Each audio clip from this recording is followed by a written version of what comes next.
nice to make you feel old. Yeah, the Birdman. He would never waver though. He was like a bird. He never even turned his head back.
Test. Test, test, test. Okay.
about it. You do good.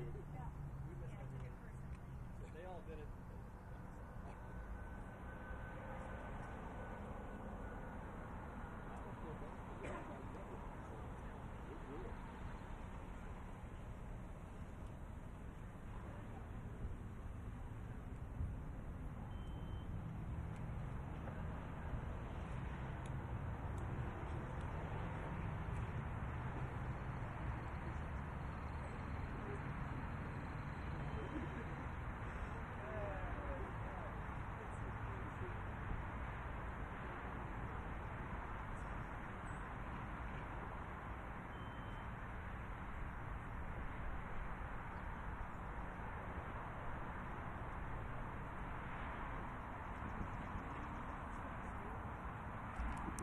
Test, test, test. All right, let's put this right here. Okay. So that was just with speakers. Okay. Good.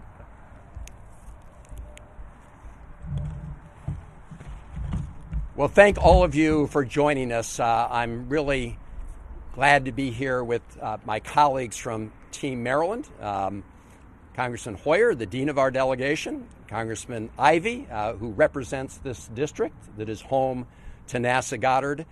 And we just had a very good meeting with the team at NASA Goddard. And I know I can speak for all of us when I say every time I come to NASA Goddard, I am impressed by the excitement, by the energy, by the curiosity, and the patriotism of every single one of the people who work at NASA Goddard.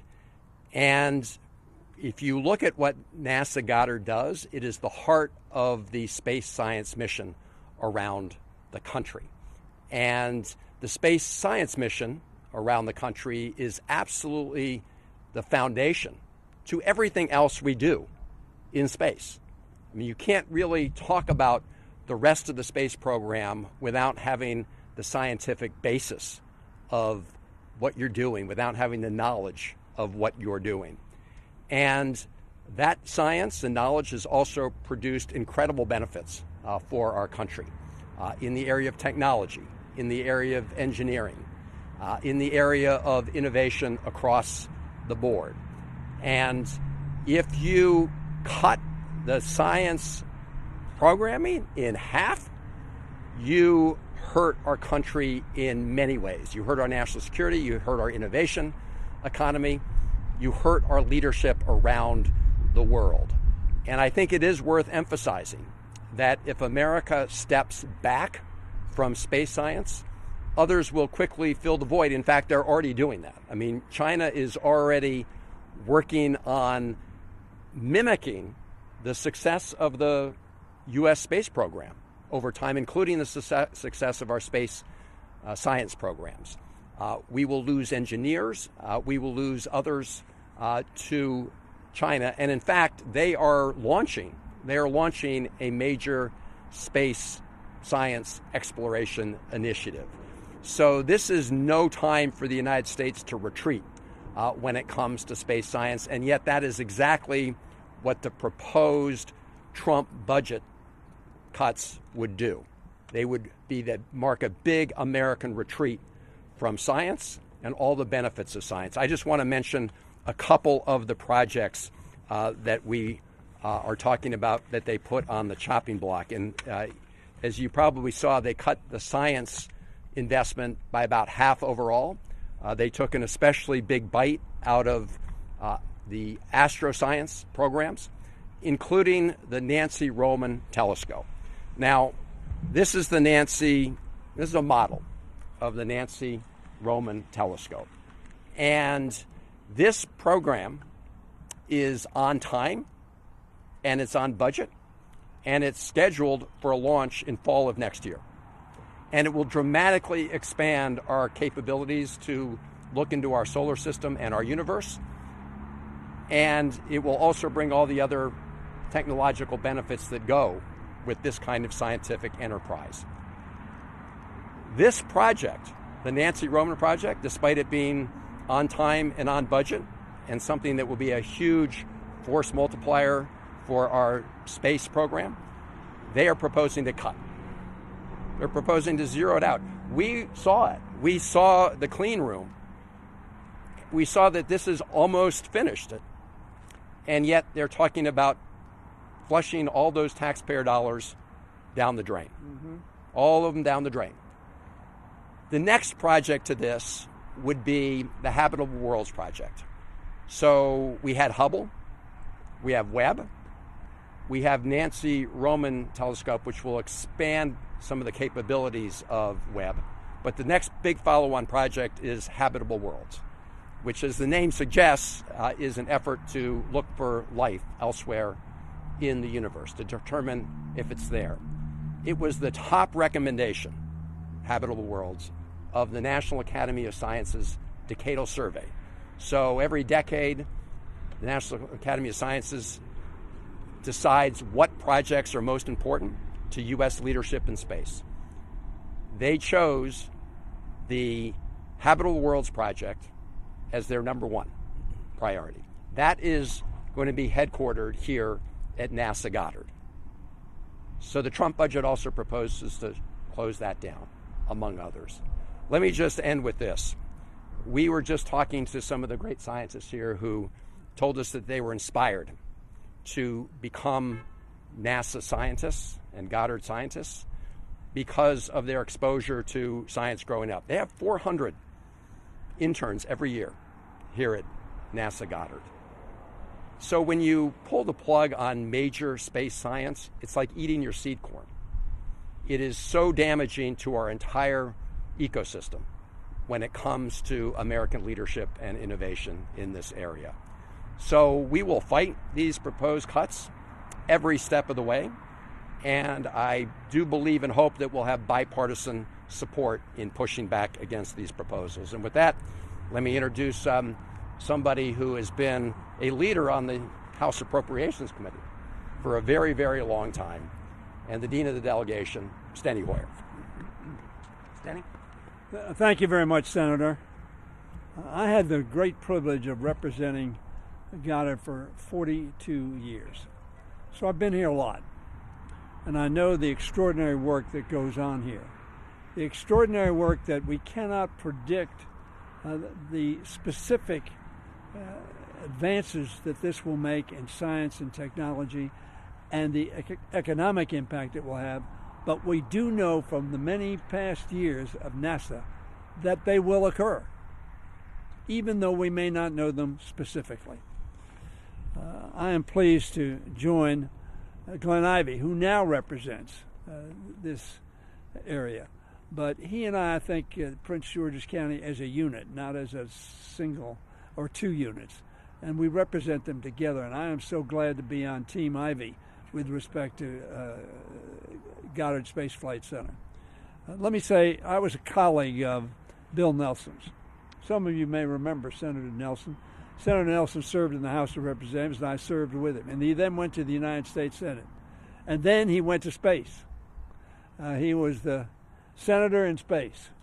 And he came back, and he was one of the great proponents, not only of Goddard Space Flight Center, but all of the NASA components. And then, of course, he became the administrator of NASA in the last administration. He heard about this proposal, and here's what he said. They're going to run NASA into a very deep ditch if they proceed with this kind of savagery. His words, not mine. He went on to say, if you savage NASA science, you have savaged our entire exploration program, and that will affect the human exploration program as well, which is essentially, Senator, what you said. We've seen over the last 3 months an effort to essentially disassemble American enterprise, American government, American progress by a group that who knew everything about how they were going to do it and do it quickly. But as in this instance, and almost every instance in which they've undertaken, they do not know the consequences. And the consequences will be dire, as Senator Nelson said, with respect to Goddard Space Flight Center. This center is the envy of one of our greatest competitors, China.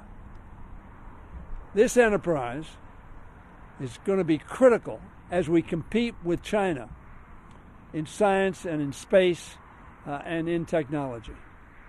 To disassemble this, to cut it in half, and Senator Van Hollen made the point that we were going to abandon the investment that's already been made. Now let me say what that investment is. $3 billion has gone into the Roman telescope and the look for habitable worlds, Senator. What they're cutting is $600 million, which is the completion of this program, as Senator Van Hollen said, on budget. What a penny wise and pound foolish that decision would be.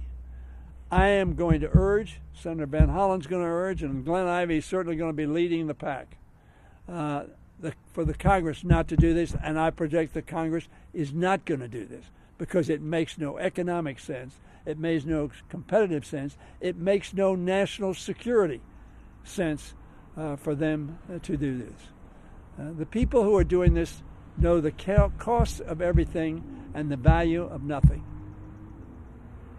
We need to make sure that America continues to be a leader in space, a leader in culture, a leader in economics. This center is absolutely critical to be able to make the further investment to complete a project, which, as you said, was on budget and so far on time. So I'm pleased to join my two colleagues, Senator Van Hollen and Congressman Ivey. We are going to fight this with every fiber in our bodies because America, future success, and national security depend upon it.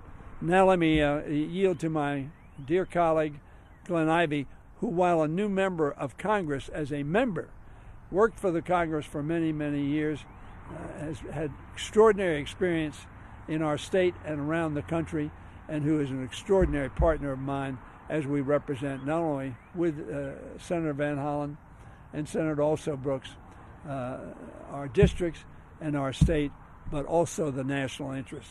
Congressman Ivey. Thank you.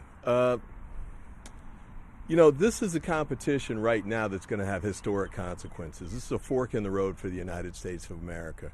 Are we going to decide that we want to continue to maintain the lead in science and technology over the rest of the world or not? Because right now, China's right at our heels. They're pushing resources, investment, far beyond what the United States is doing. In fact, the current administration is cutting back on the kind of investments we need to be making.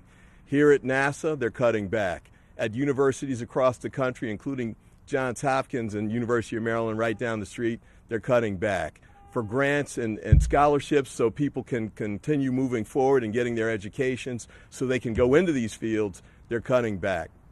And if they keep cutting back, we're going to fall behind. So it's critical for us to make sure we move forward with these investments, because we're going to need to make sure that we are in the lead when we move forward. If you look back at what's going on right now, based on the investments we made before here at NASA, yes, University of Maryland, the incubator they've got, the spinoffs they've done, the quantum computing company, IonQ, is right down the street.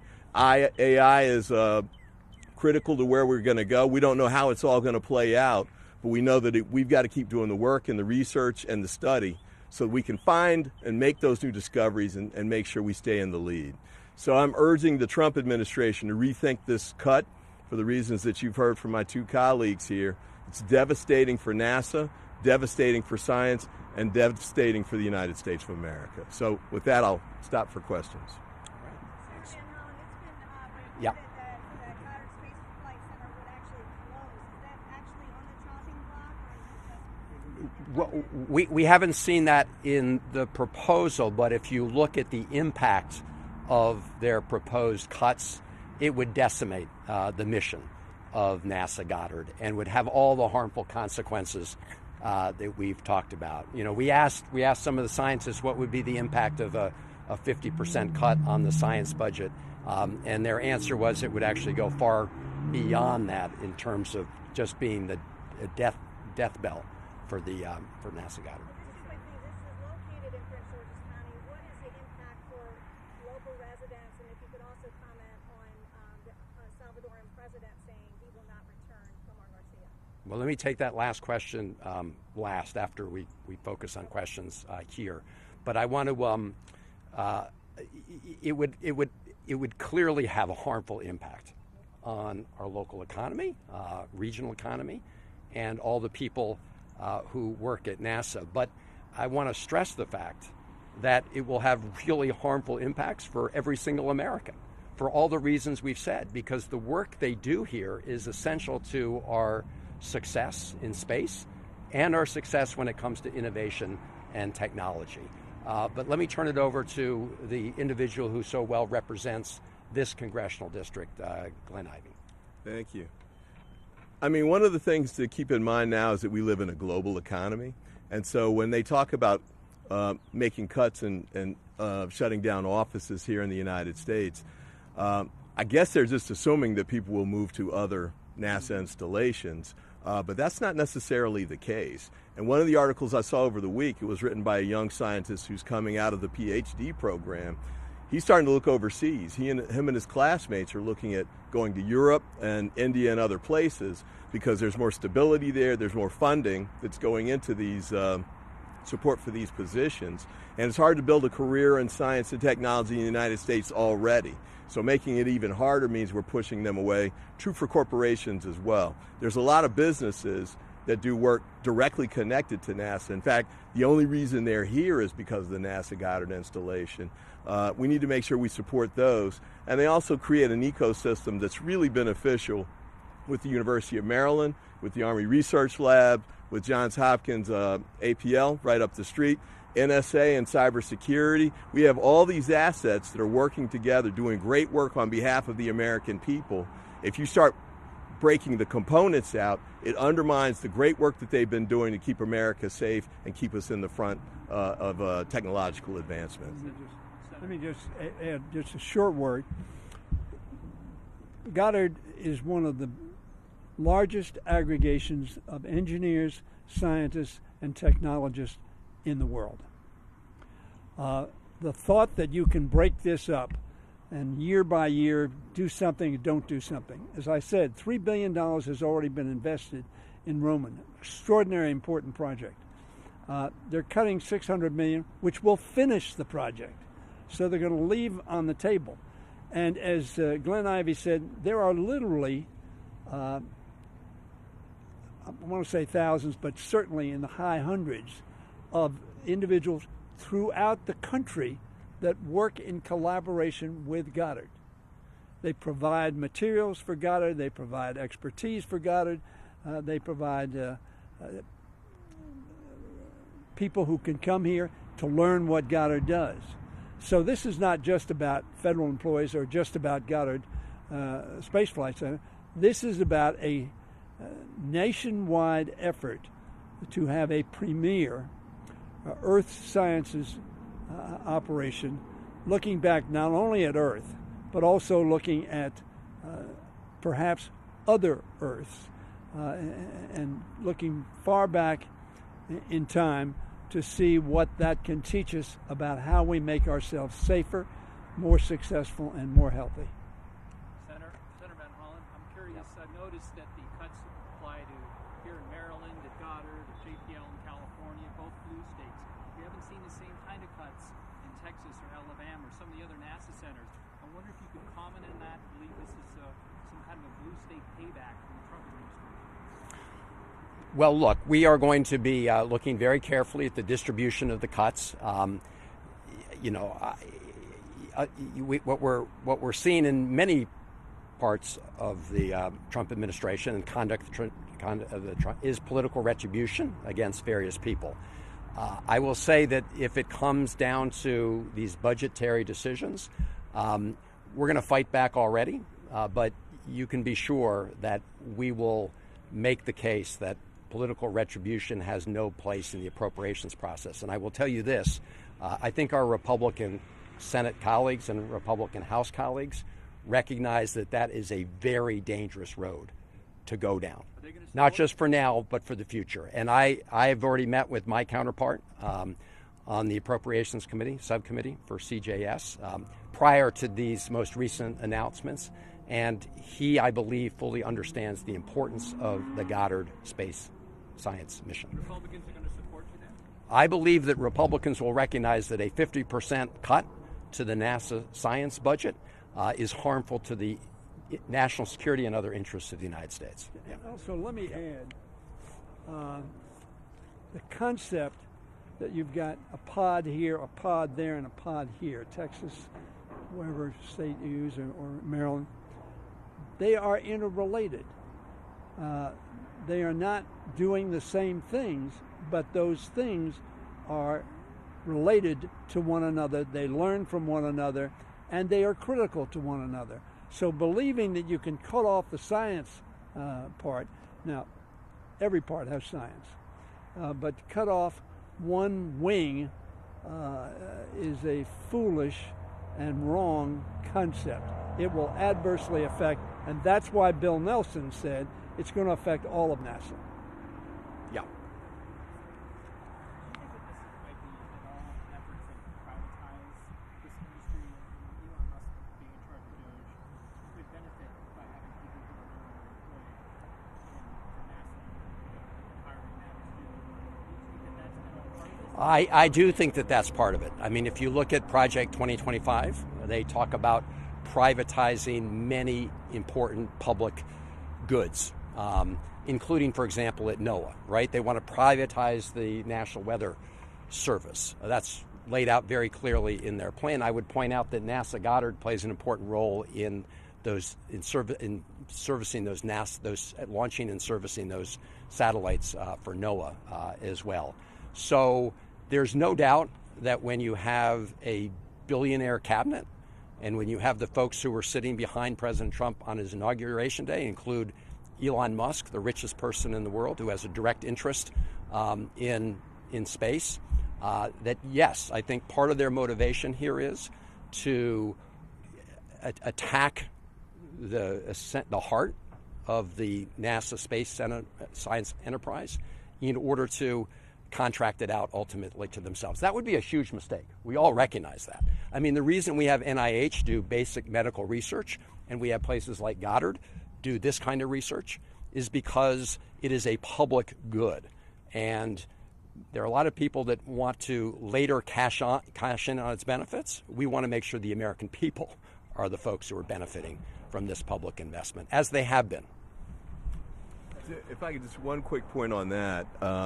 The privatization piece, not just here at NASA, but across the board in science, the thing they seem to be missing is that a lot of the initial research isn't immediately profitable.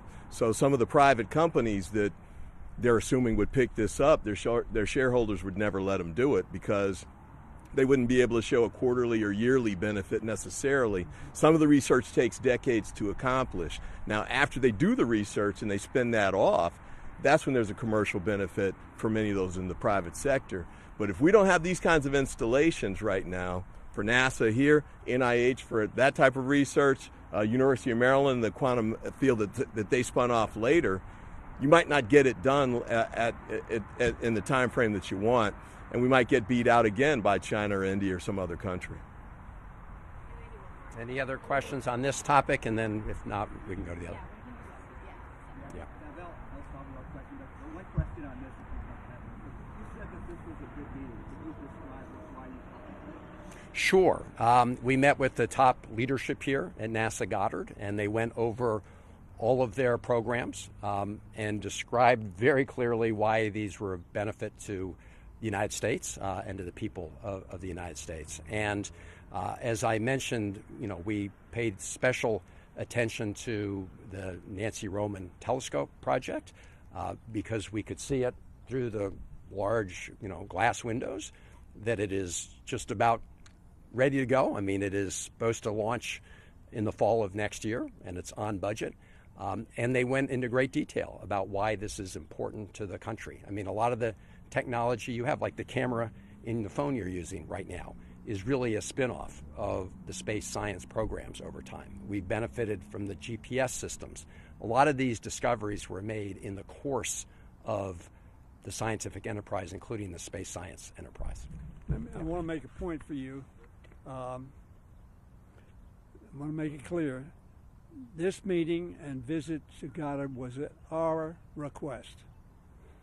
They answered questions that we asked them. They were not initiating this meeting. They were not initiating information to us. They were not lobbying us. Glenn and I represent it. The senator represents it. I've represented it for a very long time. This is an important center for our country, not just for the state of Maryland, not just for our district, for the country. But the leaders here and the scientists here simply were responding to our requests and our questions. Yeah, just to emphasize things. I mean, this is an apolitical group. What they care about is the work that they do on behalf of the country.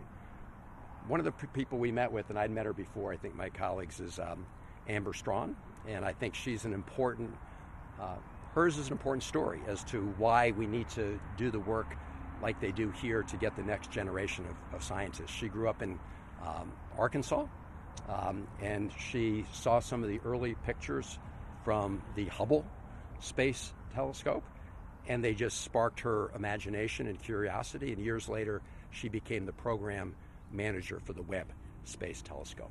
That pipeline of talent and science will dry up if you cut the budget in the way they're talking about. Any other questions on that? And my colleagues are welcome to stick around for the other questions. We all represent the family of Kilmar Abrego Garcia. Yeah, I guess we wanted to see if you had a response to the remarks about the Salvador leader at the White House today that he did not help effectuate the return of the Marylanders. Well, I just want to emphasize a couple points.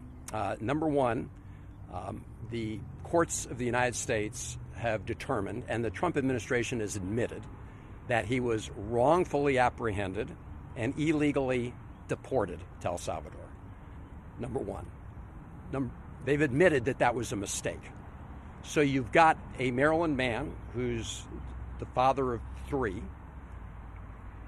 illegally detained in a notorious prison in El Salvador. And the Supreme Court, in a 9-0 decision, you don't see those very much, agreed with the lower federal court judge, Judge Zinnes, that he had been wrongfully detained and ordered the Trump administration help facilitate his release. Now, I saw the comments of President Bukele, and I look forward to meeting with him. I've requested to meet with him. I reached out to the ambassador here to ask to meet while he's here. But I've also made clear if we can't meet here, I do intend to go to El Salvador to discuss the release of this individual who is illegally detained in El Salvador.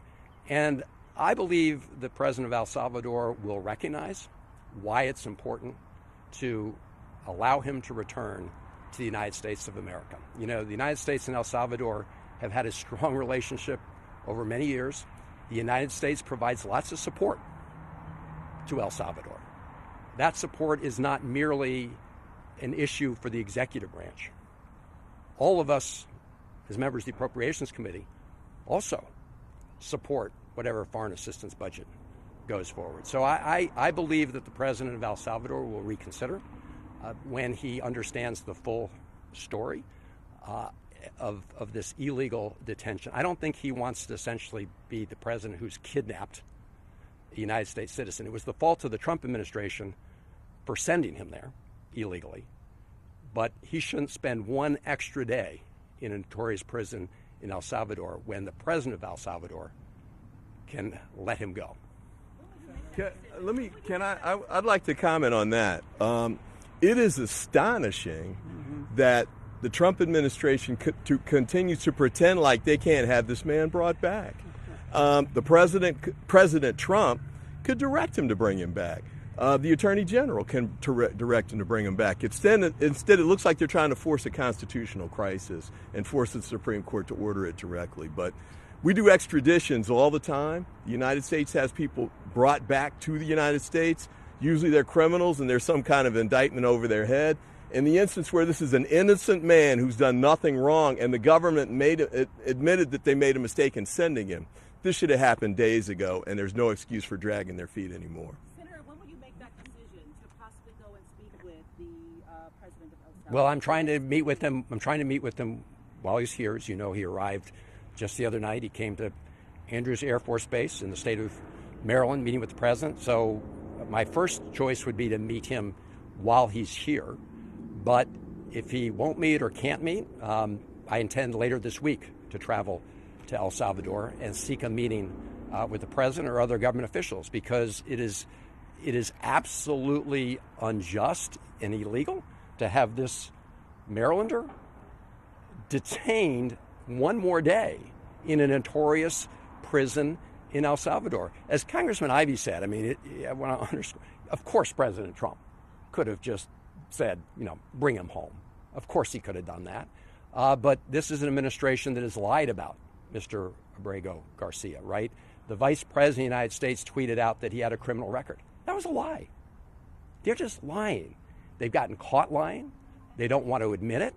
And they have an obligation to bring him home. But I will say the president of El Salvador should not now take it upon himself to say that he is detaining him for one more day, because that is kidnapping. I understand that the Attorney General said that we would provide a plane to bring him home. So all the president of El Salvador has to do now is hand over and release an innocent man and let him come home to his family. Let me just say it is not credible that the President of the United States calls up the President of El Salvador and the President of El Salvador says no. Just not believable. Here, we are an exceptional nation. One of the reasons we're an exceptional nation is because we honor due process to every individual. They ought to bring this fella home, where he can get due process, and he can show that the administration is either lying or mistaken. We probably share the same view, but it is not credible. Bring him home. What kind of message does it send if he decides to continue down this road, ignoring the court order, not actually calling on the president of El Salvador to release him back to the United States? And also, if the president of El Salvador refuses to meet with you, what will you do if you go to El Salvador? What would your objective be? Well, my objective would be to make it clear that people of the United States, people of Maryland, his family, are not forgetting him, locked away illegally in one of the most notorious prisons in El Salvador.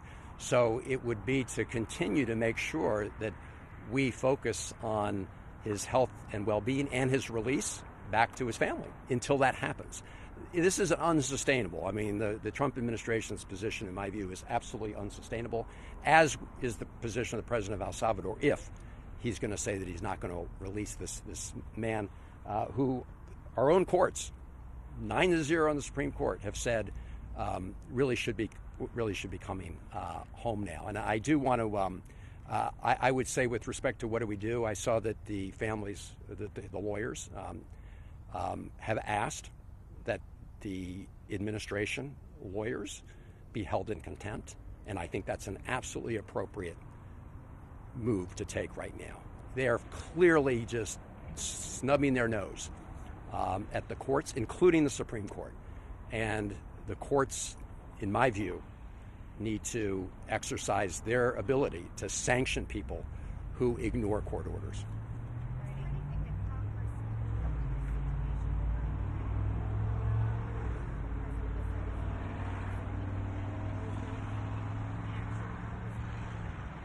Well, as I said earlier, you can be sure that when the Trump administration submits its budget request, we're talking about the budget request now, for NASA and Goddard, which they've cut, but when they submit their budget request, you can be sure it will include support for the government of El Salvador, for El Salvador. That goes through all of us. That goes through the Congress. And I want to very clearly, diplomatically, but very clearly, let the president of El Salvador know that Congress has a direct say in that support for El Salvador. Alrighty, thanks everyone Thank you. so much. Good. Unbelievable, these guys. Senator? Well, you know, Coleman, who's the director of CBD, said, I don't, quote, I don't care what the court says. That's who they are. Give it a minute to talk about Noah. Sure. Noah.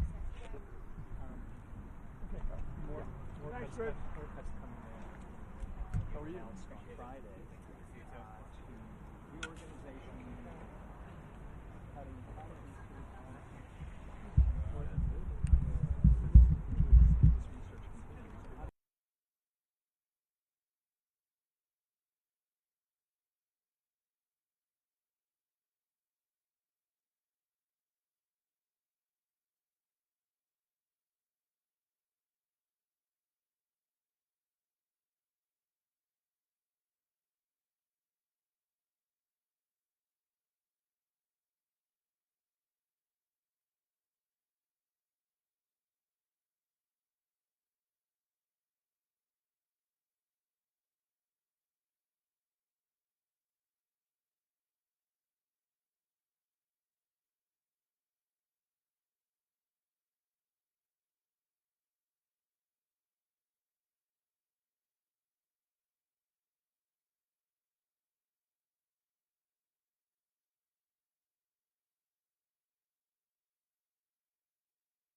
Piggyback.